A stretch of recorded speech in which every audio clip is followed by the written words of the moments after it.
สั้นๆที่เจ้าอธิบายสั้นๆว่ามันจำเป็น ที่ต้องขอไปเมื่อเหตุทุกอย่างดีสุดเท่านี้ที่เหลือค่อยก็คงต้องขอยอมตามสตากรรมก็แล้วแต่จะเหตุ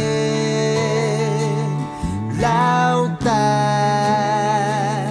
เจ้าจะตัดสินใจหลายกว่านี้ค่อยคงบ่มี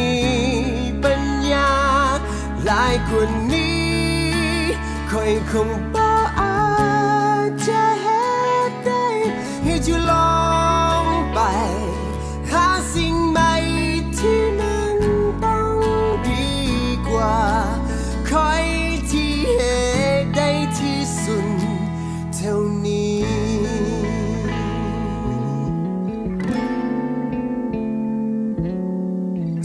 ใยหักบางที่จะวางไว้เป็นหนทางให้เฮาย่างมา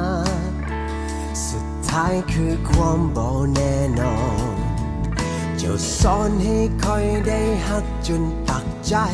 สุดท้ายก็มาหักหลังหนีไปสร้างหรือจริงก็แล้วแต่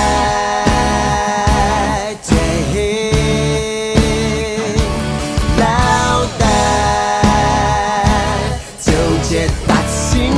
ใจหลายกว่านี้ค่อยคงบ่มีปัญญาหลายกว่านี้ค่อยคงบ่อาจจะเหตุได้เมื่อความต้องการของเจ้ามีหลายขึ้นทุกวันให้ไปเท่าใดก็บ่พอ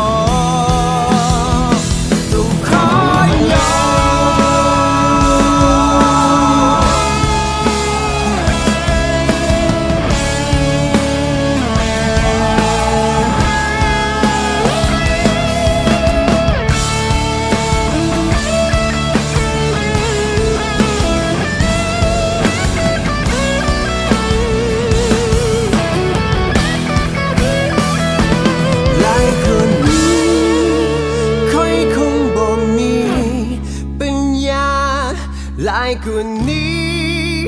ค่อยคงบ่